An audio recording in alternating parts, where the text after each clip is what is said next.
नहीं हंसे, उसमें वो हंसा, अभी वो फिर से सीरियस हो गया। अगली बार सुनो मेरी बात सर, बिफोर और आफ्टर प्लीज मेरी बात सुनना ध्यान से सर। 3 मार्क्स का क्वेश्चन है सर। एक ऑडिटर को अपने अपॉइंटमेंट के पहले, सर ऑडिटर कहीं जा रहा है काम करने के लिए, अपॉइंटमेंट के पहले 2 चीजें लगेगा, मेरी बात एकदम ध्यान से सुनना। सबसे पहला सर, तुमको पता है रिटन कंसेंट कि मैं तुम्हारा बनना चाहता हूं ऑडिटर, ये आपको रिटन में लेना पड़ेगा कंसेंट। कल को भैया कोई ये ना कर दे कि अरे ये वो, हमने बोला रिटन में कंसेंट ले लो। दूसरा सर, एक ना सर्टिफिकेट देना पड़ेगा आपको। उसमें सर्टिफिकेट में आपको कुछ बातें लिखनी पड़ेगी जो आपके लिए बहुत इंपॉर्टेंट है। प्लीज मेरी बात ध्यान से सुनना सर। बातें क्या है इधर देखते जाओ सर। पहला आपको लिखना पड़ेगा सर, एक सेकेंड थोड़ा इमेजिन करो, रिलायंस का मेरे को ऑफर आ गया है कि तू ऑडिटर बनेगा हमारा। रिलायंस ने मांगा कि भैया तू रिटर्न कंसेंट दे दे, बाद में कल को हमको कोई लीगल प्रॉब्लम्स नहीं चाहिए, तो मैंने रिटर्न कंसेंट दे दिया। एक और सर्टिफिकेट देना पड़ेगा जहां पे मैं 4 डिक्लेरेशन दूंगा, मैं 4 बातें लिखूंगा। सबसे पहला कि भैया I am eligible for appointment.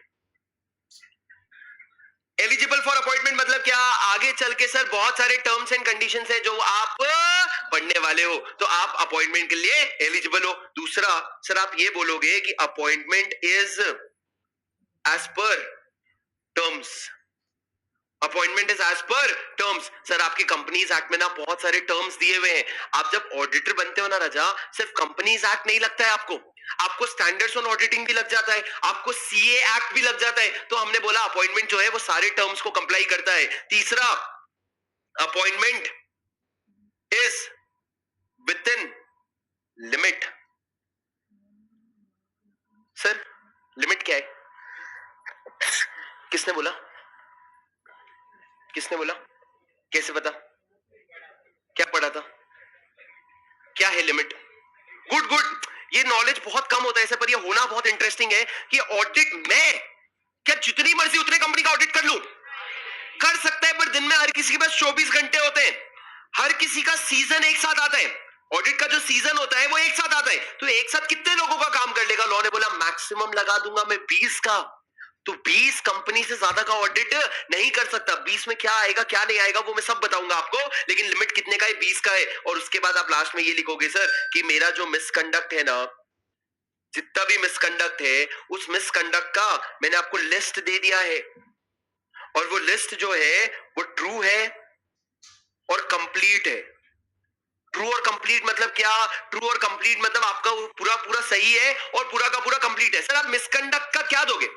Sir आपका मिसकंडक्ट का ना, आप पे प्रोसीडिंग्स चल रहा होगा।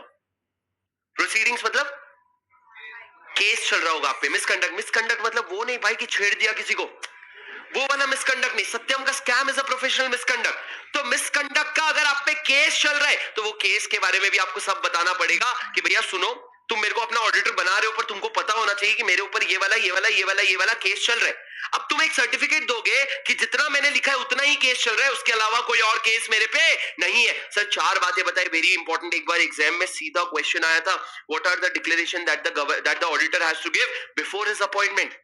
पहला, he has to give a written consent। दूसरा, he has to give a certificate जिसमें 4 बातें लिखेगा। सबसे पहला, he is eligible for appointment। दूसरा, appointment is as per terms। तीसरा, appointment is within the limit में बीच में ब्रैकेट में लिख सकते हो 20। और चौथा, जो भी मिसकंडक्ट का प्रोसीडिंग है उसका लिस्ट एकदम ट्रू है और कंप्लीट है। मतलब सर कुल मिला के आपका सर्टिफिकेट में आप लिखोगे let the party, let the proceedings begin। let the proceedings begin। let the proceeding begins कैसे sir? let L limit, E eligible हो, T terms और list of proceedings। let the proceedings begin। तो sir आप जब auditor बनने जा रहे हो तो कंसेंट दे देना और बोलना let the पार्टी नहीं रे, पार्टी नहीं, लिख के आगे पता चला list of party of misconduct given by the auditor is true and complete. भैया रट्टा मारना अच्छा है, पर ऐसा नहीं कि जो भी लिख रहे हो उसका सेंस ही नहीं बन रहा है। सर आप प्रोसीडिंग्स का लिस्ट दोगे, वो क्या होना चाहिए? ट्रू और कंप्लीट। ये 4 चीजें होगी सर। पहला एलिजिबल, दूसरा टर्म्स, तीसरा लिमिट और चौथा आपका मिसकंडक्ट। अरे समझे क्या? Yes sir. ये क्या हो गया? ये आपका बिफोर अपॉइंटमेंट हो गया। सर आपका अपॉइंटमेंट होने के बाद क्या होगा? सर अब ऑडिटर का कोई काम नहीं, अब कंपनी का एक छोटा सा काम है। कंपनी क्या करेगी पता है? जो मैं बोलूंगा तुमको थोड़ा सा कनेक्ट करेगा शायद।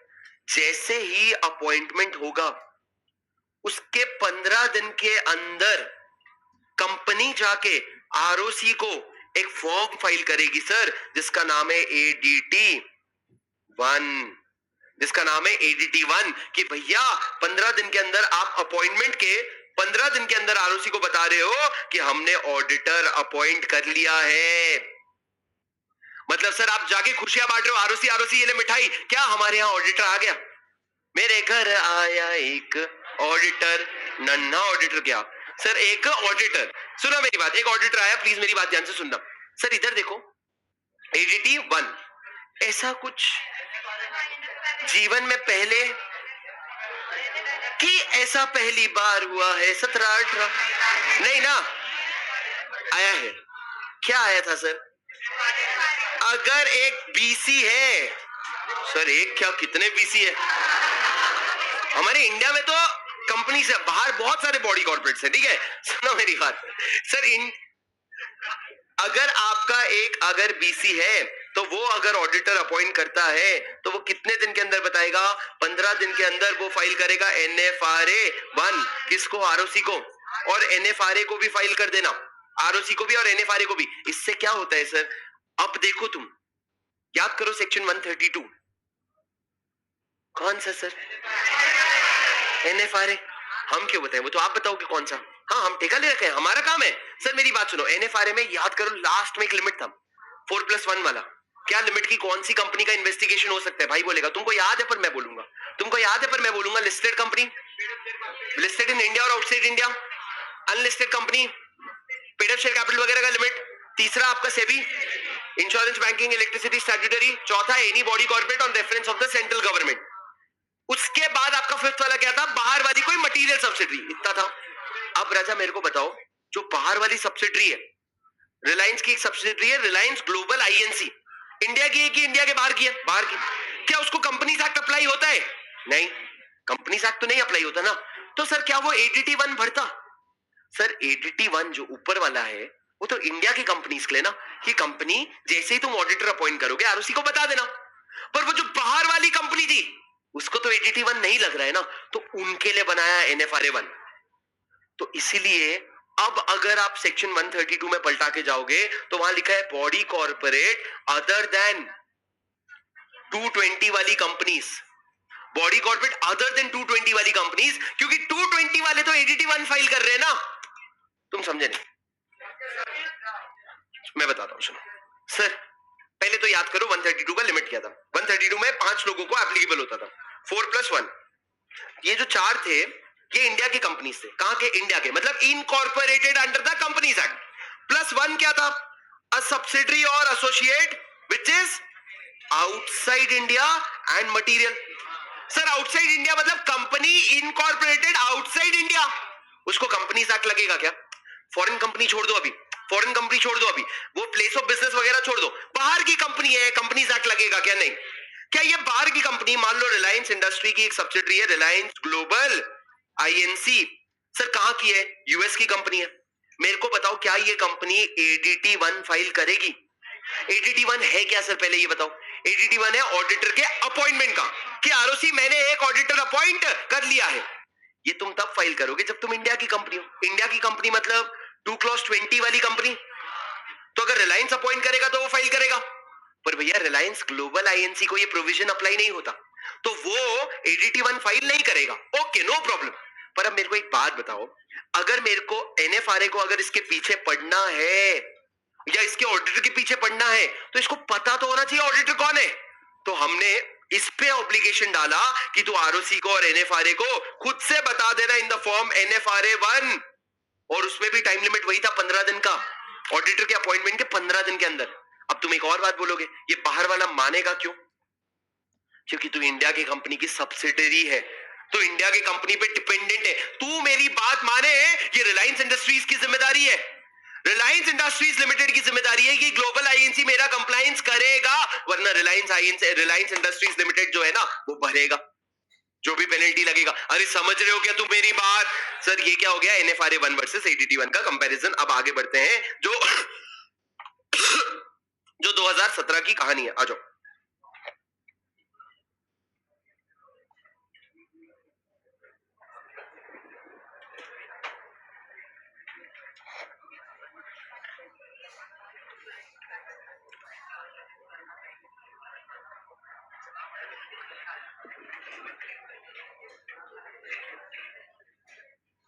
Sir hello hello hello sir, अब मैं आपको थोड़ा सा क्लीन करके देता हूं। ऑडिटर, हेलो सर, मैं 2015 में इंटर का एग्जाम लिखा था। 2016 में मैं गया डेलोइट। 2016 में मैं गया डेलोइट। डेलोइट में सबसे बड़े बड़े क्लाइंट्स थे। Deloitte was the biggest audit firm in India. 2017 में डेलोइट जो सबसे बड़ी बड़ी कंपनीज का ऑडिट करता था, फर्स्ट लार्जेस्ट से फोर्थ आ गया। और केपीएमजी जो फोर्थ लार्जेस्ट था, वो फर्स्ट आ गया। ये हुआ सर। पर मजे की बात बताता हूं आपको, बहुत सारे क्लाइंट्स चले गए डेलोइट के, पर फिर भी जब डेलोइट का जनरल मीटिंग हुआ, मतलब जब डेलोइट अपने सारे स्टेक होल्डर्स को बुलाया, तो हम लोग आर्टिकल लोग को वहां भी बुलाते थे। चाय कौन देगा भाई? अगर तुम्हारे प्रिंसिपल को चाय की जरूरत पड़ गई मीटिंग देखते देखते, तो छोटू, अरे ऐसा नहीं है, तुम ऐसा जब जबरदस्ती बदनाम कर रहे हो, चाय के साथ बिस्किट भी लाना पड़ेगा। ठीक है, सुनो मेरी बात सर। अब उस मीटिंग में हमको पता चला, डेलोइट की मीटिंग में पता चला कि, मेरे को याद है वो मीटिंग, उन्होंने कहा, एक बहुत बड़े 5 स्टार होटल में मीटिंग था, सहारा स्टार करके एक होटल है, वहां पे मीटिंग था। वहां पे उन्होंने क्या बोला पता है? उन्होंने बोला, despite losing our top 20% companies which are listed companies, जो सबसे बड़े कंपनीज थे, despite losing them we still have 3% increase in our revenue. Deloitte ने क्या बोला? सबसे बड़े क्लाइंट्स खोने के बावजूद हमने 3% का रेवेन्यू में पिछले साल से इस साल ग्रोथ दिखाया है। कैसे? ये तुमको समझना बहुत जरूरी है। सर हुआ क्या 2016 में? मेरे को बताओ, कंपनीज एक्ट कब आया? 2013। एप्लीकेबल कब से हुआ? 1 अप्रैल 2014 से। कंपनीज एक्ट जो है ना, या कोई भी एक्ट जब पिक्चर में आता है ना, एक साथ एप्लीकेबल नहीं होता, इंस्टॉलमेंट में अप्लाई होता है। अब मेरी बात ध्यान से सुनना, उसमें एक प्रोविजन आया। क्या देखा गया? 2013 का जो एक्ट आया ना सर, उसको 2 मेजर फटके पड़े थे। एक तो 1992 में हर्षद मेहता का, उस समय जो हर्षद मेहता का स्कैम हुआ था, और उसके बाद जब आप लोगों का सत्यम का स्कैम हुआ। ये स्कैम का फटका लेने के बाद इनको बहुत सारी चीजें समझ में आई। इनको समझ में ये आया कि सत्यम स्कैम में ऑडिटर इन्वॉल्व था। अगर ऑडिटर अपना काम ढंग से करता, तो वो स्कैम इतना बड़ा शायद नहीं होता। कहां 5,000 करोड़ का, कुछ 501 करोड़ का हो जाता। अब सर इन्होंने सोचा, क्यों ऑडिटर इन्वॉल्व था? क्योंकि इन्होंने देखा कि यार, मैं रिलायंस का अगर मैं फाइनेंशियल स्टेटमेंट उठा के देखूं, डेलोइट ऑडिटर है, वेरी गुड, पर डेलोइट 25 साल से ऑडिटर है।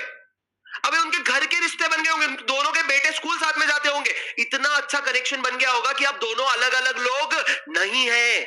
और हमारे कंपनीज एक्ट में ऐसा कोई प्रोविजन ही नहीं है कि ऑडिटर को निकाल दो 5 साल के बाद, 10 साल के बाद। मतलब ऑडिटर का रोटेशन नहीं होता है। रोटेशन मतलब क्या सर? अगर आज मैं मान लो क्लास का एक मॉनिटर रखूं, और मैं बोलूं तू 15 दिन के लिए मॉनिटर रहेगा, 15 दिन के बाद एक और मॉनिटर आएगा, तो ये होता है मॉनिटर का रोटेशन। अगर तुम उस मॉनिटर को पटा भी लो, दोस्ती भी कर लो, तो भी वो मॉनिटर तो 15 दिन बाद बदल जाएगा। सर ये काम तुमको कहां देखने मिलता है पता है? आसपास के बैंक्स में, गवर्नमेंट बैंक्स में, गवर्नमेंट ऑफिसेस में। गवर्नमेंट ऑफिसेस में हर डिपार्टमेंट में रोटेशन होता है। जैसे मेरा रायगढ़ जो जगह है, वहां पे जो HDFC का ब्रांच है, अब उस ब्रांच का मैनेजर जैसे ही मेरे को जाना माना और मेरी उससे बात हुई, मेरा काम होने लगा, 2 साल में रोटेशन। तो अब जो नया बंदा आया, वो देखा मैं क्यों करूंगा? जो भी हमारा काम आसानी से हो जाए, तो गवर्नमेंट कंपनीज में रोटेशन चलता है। तो इन्होंने बोला, हमको क्या करना है? ऑडिटर का रोटेशन। ऑडिटर का रोटेशन मतलब क्या? ऑडिटर का रोटेशन मतलब, तुम इस कुर्सी में इंडिविजुअल हो तो 5 साल बैठोगे, और अगर फर्म हो तो 10 साल बैठोगे। और एक बात बताऊं क्या? जब ये 5 साल और 10 साल की गिनती कर रहे हैं, तो हम आज से आपको फ्रेश 5 साल या फ्रेश 10 साल नहीं देंगे। आप जितने समय काम कर चुके हो ना, उसको गिनेंगे हम। तो सुनना, 2014 में कब? 2014 में एक्ट आया। कब आया? 2014 में एक्ट आया। और उसने क्या बोला? उसने बोला कि सुनो, आज से अगर तुम इंडिविजुअल हो तो 5 साल काम कर सकते हो, और अगर फर्म हो तो 10 साल काम कर सकते हो। हमने बोला ओके। तो ये मेरे को 10 साल नया देगा कि पुराना वाला काउंट करेगा? तो लॉ ने बोला पुराना वाला काउंट करूंगा। तो अब मेरे को एक बात बताओ, डेलोइट बेचारा रिलायंस का ऑडिट करता है, तुम अचानक से लॉ बनाओगे और 2014 को आके बोलोगे खत्म खत्म डेलोइट हो गया तेरा टेन्योर, अबे डेलॉइट की भी बैंड बजेगी, साथ में कंपनी की भी तो बैंड बजेगी ना। एक ट्रांजिशन का टाइम तो दे। क्या वर्ड यूज किया सर मैंने? ट्रांजिशन। सर ट्रांजिशन का टाइम मतलब क्या? मतलब तूने अगर कोई चेंज इंप्लीमेंट करने बोला है, उसके लिए थोड़ा समय तो दे, स्ट्रैटेजी बनाएंगे, फिगर आउट करेंगे, चेंज करेंगे। अगर वरना क्या होता, मैं तो डेलॉइट बोलेगा मैं तो 25 साल से काम कर रहा हूं। तू अगर 25 साल गिनने बैठा तो मेरा 0 टेन्योर बचा है, 0 इयर्स का, तो मेरे को तुरंत निकाल देगा। लॉ ने बोला हाँ बात तो सही है तेरी, कुछ तो करना पड़ेगा। लॉ ने बोला सुनो फिर, हर कंपनी हर किसी को ना मिनिमम 3 इयर्स तो मिलेंगे, कि 3 साल तक तो तू रहना। अगर तेरा टेन्योर खत्म भी हो गया है तो 3 साल तक तो तू रहना, पर उससे ज्यादा नहीं, उससे ज्यादा नहीं। 3 साल के बाद खाली कर देना। मेरे को बताओ 2014 से 3 साल क्या होते हैं? 2017। डेलॉइट जितने भी बड़े बड़े क्लाइंट्स को होल्ड कर रखा था, 15 साल 20 साल 25 साल से होल्ड कर रखा था, वो सारे क्लाइंट्स 2014 में लॉ आया और 2017 में सारे के सारे चले गए। अब सर मेरे को बताओ, रोटेशन में जिसके पास सबसे ज्यादा था उससे चले गए, और सबसे कम किसके पास था? केपीएमजी के पास। उसने सारे उठा लिए। केपीएमजी का जो गए वो बहुत कम थे, पर केपीएमजी के पास जो आए वो बहुत ज्यादा थे, तो अचानक से पोजीशन शिफ्ट हो गया। केपीएमजी सबसे बड़ा ऑडिटर हो गया बड़े बड़े कंपनीज का, और डेलॉइट जो है वो 4th पोजीशन में आ गया। अरे तुम समझे क्या? पर सर डेलॉइट कम नहीं है। जिन क्लाइंट्स का स्टैट्यूटरी ऑडिट गया, उन्हीं क्लाइंट का टैक्स ऑडिट, इंटरनल ऑडिट, कोई और काम, सारा काम उठा के सारे क्लाइंट को अपने पास रख लिया। और जैसे ही अगर कोई इंडिविजुअल आया सामने, वो अगर 5 साल खत्म होगा तो वापस डेलॉइट ले लेगा। या कोई अगर फर्म आया, मान लो केपीएमजी आया, जैसे ही 10 साल खत्म होगा वापस वो ऑडिट अपने पास ले लेगा, क्योंकि 2017 में जो हुआ वो वापस 2027 में होगा। उस समय केपीएमजी ने जितने क्लाइंट्स उठाए, अब केपीएमजी का 10 साल हो गया, अब उसके हाथ से बहुत बड़ा शेयर चला जाएगा, और वो कौन ले लेगा? डेलॉइट। अरे तुम समझ रहे हो क्या? इससे दोनों का फायदा नुकसान है, पर सबसे बड़ा फायदा है शेयर होल्डर्स का, कि ऑडिटर को तो कोई और ऑडिट मिल जाएगा, पर शेयर होल्डर को यह फायदा है कि 10 साल के बाद डेलॉइट का काम केपीएमजी के पास गया, तो केपीएमजी ने बैठ के पूरा चेक किया ना कि यार रिलायंस में तो क्या गंद मचा रखे थे ये लोग, कुछ भी करे जा रहे थे, अब सुधारेगा केपीएमजी। और केपीएमजी को अब ये डर है कि जब मैं 10 साल बाद जाऊंगा तो एक नया ऑडिटर आएगा, तो मेरे को मेरा काम साफ सुथरा रखना पड़ेगा, नहीं तो वो दोनों तो दुश्मन है ना। अगर डेलॉइट को केपीएमजी की कोई कमी मिल गई, वो तो चिल्ला चिल्ला के बोलेगा पिछले साल की गलती, वो इस साल से ज्यादा अच्छा पिछले साल का ऑडिट करेगा। समझ रहे हो तुम? तो सर 2016-17 में ये हुआ। अब तुम थोड़ा सा ये समझो कि इन्होंने रोटेशन डिसाइड कैसे किया। इन्होंने क्या बोला कि इंडिविजुअल है तो कितने साल काम करेगा? 5 साल। फर्म है तो कितने साल काम करेगा? 10 साल। सर ये लॉ आया 2017 में, 14 में, और इंप्लीमेंट कब से हुआ? 2017 से। अब मेरी बात सुनना कैसे। मेरे को बताओ 2014 की बात करते हैं। सर 4 फर्म है, ए बी सी डी। हर फर्म को कितना मिलता है? 10 साल। कितना मिलता है राजा हर फर्म को? 10 साल। प्लीज मेरी बात ध्यान से सुनना। सर एक फर्म है जो आज पहली बार अपॉइंट होगा, अभी तक वो अपॉइंट हुआ नहीं था, आज पहली बार अपॉइंट होगा, उसको कितने साल मिलेंगे बताओ?